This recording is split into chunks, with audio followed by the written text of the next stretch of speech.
Je vais dire quelque chose que j'aime bien. J'ai une de mes sœurs qui dit ça souvent. Elle dit, ton corps, c'est le seul endroit où tu es obligé de vivre. C'est vrai. On n'a pas d'autre alternative. On peut déménager de nos maisons, on peut déménager de nos salles, on peut déménager de partout. Mais ton corps, là, tu ne peux pas déménager. C'est vrai. Le jour où tu déménages, ça veut dire que tu es mort. Tu as quitté cette terre. Voilà. Et donc, parce que je ne peux pas déménager de mon corps, je suis obligé de l'entretenir. Et souvenons-nous encore que la parole de Dieu nous dit quoi? Nous sommes le temple du Seigneur. Amen. Et ce temple, on ne peut pas détruire ce temple. Il dit que celui qui détruira ce temple, moi-même je le détruirai. C'est vrai. Et donc, nous devons prendre soin de ce temple-là. Mais en prendre soin, cela ne veut pas dire qu'il faut aller dans des excès. C'est l'excès, voilà, c'est l'excès. Parlons-en, maman. C'est l'excès qui nous... Qu'est-ce que les temples? Quel type d'entretien on doit donner à ces temples, à ces corps qui est le nôtre? Quelles sont les limites à ne pas franchir, justement? Moi, je dirais, qu'est-ce qu'il faut faire pour entretenir ce temple? Moi, je dirais, premièrement, d'abord, il faut entretenir ce temple par la prière. Parce que, encore, Christ nous a dit que l'homme ne vivra pas seulement de pain, mais de toute parole qui sortira de la bouche de Dieu, n'est-ce pas? C'est vrai. Parce que nous avons compris aujourd'hui. Vous savez, il y a encore quelques années, quand j'étais à l'école, quand il m'arrivait de faire des jeûnes et prières et tout, je voyais mes collègues à l'école qui disaient, Lise, toi aussi tu exagères. Tu es tout le temps en train de te priver de manger, mais tu vas mourir. Moi, je ne peux pas ne pas manger le matin, attends jusqu'à 18h, faire des jeûnes 3 jours à sec, mais jamais je mourrais. Mais vous voyez que avec le temps, la parole de Dieu a toujours raison.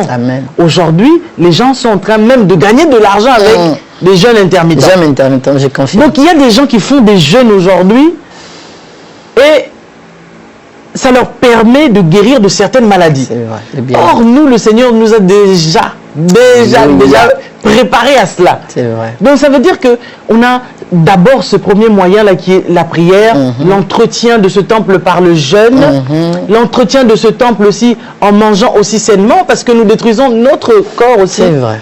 Par ce que nous mangeons. Il y a des choses que nous pouvons manger de temps à autre.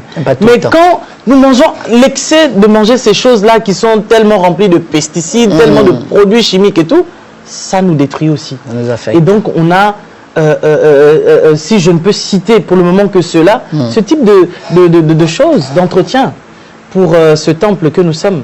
Donc il y a l'entretien spirituel, j'ai compris. Il y a aussi l'entretien nutritionnel, on va dire. Tout à fait. Mais il y a aussi l'entretien d'apparence. Et je pense que c'est le sujet vraiment, c'est le sujet principal de notre partage. Tout à fait. Maman, Lise, dites-nous un peu, je sais, et vous le savez aussi, qu'il y a beaucoup de dérives dans ces domaines. Bien sûr. Quelle est la part des choses? Est-ce qu'il y a des exemples d'abord? Dites-nous, est-ce que vous-même vous avez eu vent des exemples où il y a eu des dérives dans le cadre de cet entretien d'apparence pour garder ses corps, jusqu'où certaines personnes sont allées? Dites-nous. C'est vrai, je dirais, et c'est même, moi je veux poser aussi une question à une personne, la beauté à tout prix, la beauté à quel prix? Et jusqu'où les gens sont-ils prêts à aller parce qu'ils veulent tellement entretenir ce corps? Exactement. Tout à l'heure, on a dit quoi? Entretenir le corps spirituellement, entretenir point de vue physique, etc. et tout. C'est une bonne chose. Mais quelque part, il y a des gens qui ne prennent pas soin de leur corps spirituel, mais ils font tout pour leur corps physique. Une aberration. Qui va passer. Parce qu'en fait, Dieu, même s'il nous a tellement bien créés, mais lorsque nous avons péché, Dieu a dit là que nous sommes poussière. Amen. Et nous retournerons à la poussière. C'est-à-dire que ce corps-là, qu'importe la manière dont nous l'entretenons, on veut lui donner les meilleurs soins. Moi, j'ai vu des femmes, je te dis, il m'est arrivé quand même, par la grâce de Dieu, d'aller dans des beaux endroits et de voir comment est-ce qu'il y a des gens qui vivent. Toi, tu vas le faire peut-être de temps en temps, mais il y a des gens, c'est leur train de vie quotidien. Ça veut dire qu'ils savent tellement, elles savent tellement prendre soin de leur corps. C'est-à-dire le visage, il faut l'entretenir peut-être 3 fois par jour, 4 fois par jour, aller au spa, aller... Donc toutes ces choses-là, c'est pas mauvais, c'est très bien. Mais quel est le salaire que nous obtenons en fait au final de ce corps auquel nous donnons tant de peine en fait à entretenir, mais au finish c'est le même corps qui nous trahit encore. Et on oublie les spirituels. Oh, mais quand le corps nous lâche, il nous lâche. Mais lorsque nous prenons soin du côté spirituel, le côté spirituel peut réveiller, peut redonner la vie à ce corps physique lorsque le corps physique veut mourir. C'est vrai. Vous avez sûrement vu des expériences où des gens était en train de mourir, mais parce que l'esprit qui vivifie, l'esprit a su vivifier le corps et a ramené la vie dans la chair qui était déjà morte. Alors moi je dirais que il y a un niveau à tout, justement. La règle à tout, c'est le fait de ne pas aller, comme j'ai dit tout à l'heure, dans les excès en fait. Il y a des gens qui ont été tellement bien créés. Vous êtes beau, vous êtes joli. Mais de fois, on se demande les gens, qu'est-ce qu'ils cherchent en fait? Encore une énième opération chirurgicale, on se demande comment. C'est ça, c'est ça. Après, je ne suis pas contre les gens, ont le droit de faire ce qu'ils veulent. Hein. Exact. Hein, parce qu'ils sont maîtres de leur vie, de leur corps même. Exactement. Mais le problème, c'est que le Seigneur nous a dit, on peut faire tout ce qu'on veut, mais qu'on n'oublie pas qu'un jour nous passerons au jugement et que nous rendrons surtout des comptes. Et ceci est un temple. On devra rendre compte. C'est son temple. C'est son temple. Nous n'avons qu'un corps qui nous a été prêté. C'est vrai. Ça nous a été prêté en fait pour le perfectionnement en fait de son œuvre en fait. Et Dieu veut que nous puissions nous servir de ce corps-là pour faire des choses pour lui. C'est pour cela que vous constaterez, frère Elior, que toutes les fois où nous faisons les choses qui sont contraires à ce que l'Esprit de Dieu veut, on ne récolte que la corruption. C'est vrai. Et ça, je suis témoin vivante pour le dire à toutes ces femmes qui sont en train de me suivre. Vous savez, le jour où votre corps vous dira que faites ceci, faites cela, au point où vous oubliez même que Dieu vous avait dit que toi, tu ne peux pas faire ça. Ça vous rapportera la corruption. Donc, il y a des limites. Soignez-vous, par exemple, vous avez eu peut-être un problème aux yeux. On comprend. Vous avez eu un problème à la bouche. Vous avez eu un problème, un nez, par exemple, qui a fait quelque chose et qui nécessite à ce que, pour bien respirer, qu'on puisse peut-être arranger la chose. Mais vous n'avez rien... Non, parce que des fois, les défauts, souvent, c'est nous-mêmes qui voyons. J'allais poser cette question. J'ai dit, maman Lise, quelqu'un peut dire, maman Lise, vous parlez, hein, vous avez un beau visage, et moi, je vois constamment ces défauts sur mon nez, et moi, je vois constamment telle chose, mon mari me fait des reproches. Comment gérer cela, maman Lise? Belle à tout prix. Comment gérer cela, belle à tout prix, et belle à quel prix surtout? Moi, je dirais pas au prix de sacrifier même sa propre vie. Puisque aujourd'hui, nous parlons très souvent, on le voit, les médias nous montrent très souvent le côté positif des choses, où nous voyons des femmes qui ont été tout refaire. Hein? Des hommes aussi. Oui, les hommes aussi, ils refont aussi. De plus en plus. Il n'y a pas que des femmes. Mais on voit qu'on est constamment à la recherche d'une perfection qu'on n'aura jamais. Moi, je vois des belles femmes sur les réseaux sociaux parce que moi, j'aime bien observer en fait. Et c'est ça qui m'inspire aussi. Au-delà de tout ce que je peux faire, la méditation, la lecture, la documentation, etc., j'aime beaucoup observer pour avoir des arguments pour pouvoir aider les gens parce que c'est ça mon travail. Et du coup, quand j'observe les gens, je me dis, je vois plusieurs femmes qui défilent sur les réseaux sociaux. Tu les vois, elles sont belles. Mais malheureusement, ou je ne sais pas si on va dire heureusement, quand elles font des photos, elles mettent quand même le filtre. Mais pourtant, elles sont belles. Ça, c'est quelque chose de profond. Il y en a aussi parmi elles. Elles se sont déjà refaites. Parce que quand vous regardez leurs photos d'avant, on voit une grosse différence. Vous voyez une grosse différence. Ça veut dire que avant, elle n'avait pas la poitrine qu'elle a maintenant. Avant, elle n'avait pas les cuisses qu'elle a. Avant, elle n'avait pas le visage qu'elle a. Avant, elle n'avait pas les dents qu'elle a. Donc, ça veut dire qu'il y a eu... on dit quoi? Métamorphose.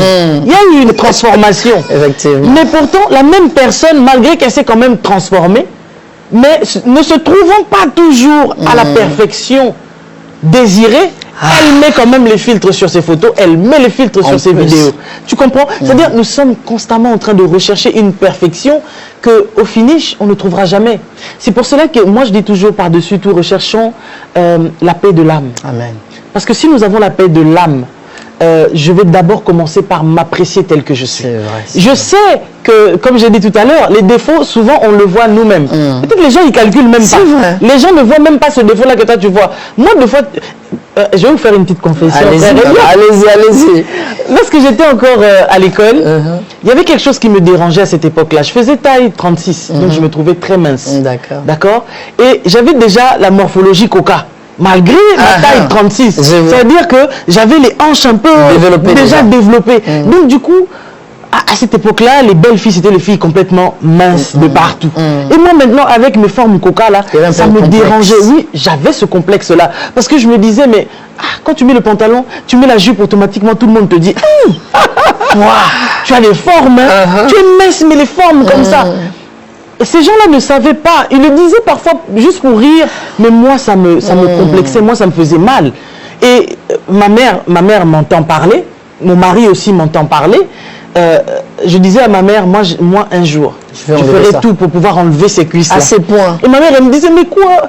Tu sais, on a toujours un détail qui fait que c'est nous, en fait, et qui nous rend beau, qui nous rend belle. Tu vas enlever ça, pourquoi? Pour sa vie. Et donc, par rapport à cela, parce que ça me dérangeait. Des années plus tard, aujourd'hui, une fille qui s'appelle KKK qui sort et puis qui montre que non, elle nous dit non, si vous voulez péter la forme, le genre de belle femme, il faut être coca. Et les normes ont changé. Ah, j'ai dit quoi? Non, être belle femme, maintenant, c'est faut avoir la forme coca. Mais moi, je l'avais déjà naturellement. Et je l'ai naturellement. Et je sais que quand je disais même à mon mari que j'aime pas ton mari, disait tu es trop belle comme ça, si tu savais seulement. Il y a des gens, Papa Blaise. Est-ce que tu sais qu'il y a des gens qui aimeraient avoir les formes que tu as? Donc, si mon mari ne m'avait pas encouragé dans ça, je vous assure, Papa, fait une opération. J'aurais déjà fait une opération il y a longtemps parce que je voulais avoir des cuisses droites. Je n'aimais pas mes formes. Est-ce que ça veut dire qu'il y a des gens qui sont des victimes des commentaires des gens autour d'eux? Oui, parce qu'en fait, aujourd'hui, nous parlons des influenceurs, des influenceuses, n'est-ce pas? Nous sommes dans un monde où constamment, nous sommes influencés d'une manière ou d'une autre par les choses que nous voyons. C'est pour ça que je dis toujours qu'il faut faire très attention à ce que nous regardons, parce que nos yeux sont des portes. C'est vrai. Nos oreilles sont des portes. De l'âme. Voilà. Alors, si constamment, on ne regarde que, voilà, le type d'homme... C'est ça. Le type de femme, c'est ça. Aujourd'hui, vous avez vu le film Poupée là qui est sorti, qui a fait rage et qui a encore poussé. J'ai même vu que maintenant, les gens vont faire des opérations d'épaule pour avoir les épaules de la poupée là. Seigneur Jésus. Vous voyez? Mais c'est une poupée. C'est une poupée. Pour qu'on se réveille. Vous n'aurez jamais, quel que soit le type d'opération que vous ferez, vous ne ferez que vous déformer. Parce que les gens, en allant faire quelques opérations, ils ont l'impression de se former, pour se conformer. Or, on se déforme en fait. Dieu nous a tellement bien créés. Amen. Il y a des petites choses qu'on peut ajouter. Oui, on peut bien se maquiller, toujours exactement. En restant quand même correct. Voilà. Et quand on va dans l'excès, c'est là aussi ça nuit. Mais ce type de... où tu vois des femmes qui font des opérations, on va te mettre du plastique derrière ton postérieur, qui va finir par éclater. Et provoquer ça provoque des cancers, ça provoque des maladies. Mais vous voyez aujourd'hui que les gens qu'on appelle des influenceurs n'ont plus peur, eux. Je ne sais pas si c'est pour leur bien-être ou peut-être qu'ils ont des choses qu'on leur donne gratuit. S'ils font la publicité de X ou Y, peut-être hôpital. Ils en parlent publiquement. Voilà, ils en parlent. Moi, j'estime que il y a des choses. S'il y a quelques années, je me serais fait opérer, qui allait savoir que je m'étais fait opérer? Personne. Et même aujourd'hui, si je veux me faire opérer de quelque chose, je ne viendrai pas montrer aux gens que je me suis fait opérer, que j'ai ajouté quelque chose. Ceux qui vont peut-être constater, ah, on a constaté un truc, c'est eux. Je ne viendrai pas vous dire que, oh non, j'ai fait telle chose, parce que ce que nous faisons, peut-être que toi, tu as ton complexe à toi, mais tu ne sais pas à quel niveau tu influences la masse qui est en train de te suivre. Et qu'une femme qui peut-être se disait que je suis quand même bien, comme ça, elle va commencer à regretter. Et à se dire, et surtout nous aujourd'hui, les femmes, bon, depuis la nuit des temps, les hommes ne portent pas les bébés. Non. Mais même quand ils ont gros ventre, ils sont toujours beaux. Toujours. Par la grâce de Dieu. Mais nous, les femmes, dès qu'on fait des enfants, je ne dis pas toutes les femmes, parce qu'il y a des femmes qui ont des morphologies, elles peuvent manger même après 5 enfants. Même après 20 enfants, papa, j'ajoute. Elle ne grossira jamais. C'est vrai. Parce que c'est sa morphologie, Dieu l'a créée comme ça. Elle n'aura pas de ventre, elle ne va pas grossir, elle sera comme ça. Et elle est bien comme ça aussi. Mais il y en a un enfant seulement, paf. Ça tombe. 2 enfants, paf. Quel conseil pour ces mamans? Pour ne pas aller vers la chirurgie. Le truc, c'est pas de leur dire de ne pas aller vers la chirurgie ou bien d'aller vers la chirurgie. Moi, je leur dirais seulement, si vous vous sentez pas bien dans votre peau, il y a plusieurs choses que nous pouvons faire. Je voudrais vraiment que la chirurgie soit l'ultime option. Et non pas la première. Voilà. Que ce soit l'ultime option qui vous pousse vraiment à aller faire l'ablation de telle chose, qu'on vous enlève telle chose, qu'on vous coupe telle chose. Moi, j'ai vu des femmes. Par exemple... dans ma famille, on a 2 camps. Je m'explique. On a le camp des femmes, elles ont une forte poitrine. Et puis on a le camp aussi de celles qui ont des poitrines tout à fait, voilà. Normal, ordinaire. Et j'ai vu mes cousines qui ont des très forte poitrine, dire qu'elle souffrait énormément du dos parce que quand tu as une poitrine généreuse là, je dis généreuse de ce généreux, tire le dos. Ça tire le dos, tu souffres du dos. Alors qu'il y a quelque chose qui est en train de te faire souffrir comme cela, aujourd'hui même dans le cadre médical, ici en France, c'est remboursé par la Sécu. Parce que justement, ça rentre dans un ordre médical. Donc, tu vois, même les médecins eux-mêmes, ils savent ce qu'on devrait rembourser ou pas rembourser. Tu vois un peu. Donc, et ça, c'est pas vraiment esthétique. Non, ça, c'est pas vraiment... Voilà, c'est des raisons vraiment médicales parce que quand le dos commence à souffrir, c'est pas bon aussi. Tu comprends? Et quelqu'un pourrait dire aussi, mais elles font ça, elles corrigent Dieu, qu'elles restent avec leur forte poitrine. Mais en fait, moi, je me dis que dès lors que ça ne rentre pas dans l'objectif de pouvoir corriger Dieu, mais c'est juste le fait que je suis en train de souffrir de quelque chose qui me fait mal. Et là, quelqu'un va me dire encore, mais oui, mais les femmes qui ont gros ventre aussi, pour elles, c'est une souffrance. C'est pour cela que je reviens à ce que j'ai dit tout à l'heure, que je ne dis pas à quelqu'un, vas-y, je ne dis pas à quelqu'un, n'y va pas aussi. Que chacun fasse selon ses convictions. Parce que tout ce qui n'est pas le fruit d'une conviction, c'est un péché. Donc, quand tu vois que vraiment je me sens très très mal dans ma peau et tout ça, ne le fais pas parce que ton mari t'insulte, que tu as un gros ventre, que tu vas aller te faire opérer. Message aussi aux hommes, ne pas mettre trop de pression sur les femmes. C'est ça, il y a des hommes qui mettent tellement la pression aux femmes. Mais moi je dirais, je préconiserais aux femmes, vous êtes belles telles que vous êtes. Votre beauté ne se définit pas par rapport, vous voyez, aux cheveux que je porte sur ma tête. Ça ne se définit pas par rapport aux habits que je porte. Ça ne se définit en rien par rapport à ma teinte, par rapport à ma longueur, à ma largeur. Ça se définit par rapport au dépôt que le Seigneur a mis en moi. Vous voyez, nous avons vu des femmes aujourd'hui qui impactent dans le monde, qui impactent d'une manière considérable. On peut citer, elles sont passées, d'autres sont même décédées, mais elles ont laissé des empreintes. Non pas parce qu'elles avaient refait leur poitrine, non pas parce qu'elles avaient refait leur postérieur, non pas parce qu'elles avaient refait peut-être, je ne sais pas moi, leur visage, non pas parce qu'elles avaient aujourd'hui, beaucoup de femmes ont des bouches de canard, elles ont des nez de cochon. Donc, on ne comprend pas qu'est-ce que les gens sont en train de faire. Ce n'est pas en faisant ça qu'on influence. J'ai vu la qui elle-même est allée retirer certains implants dans son corps. C'est vrai.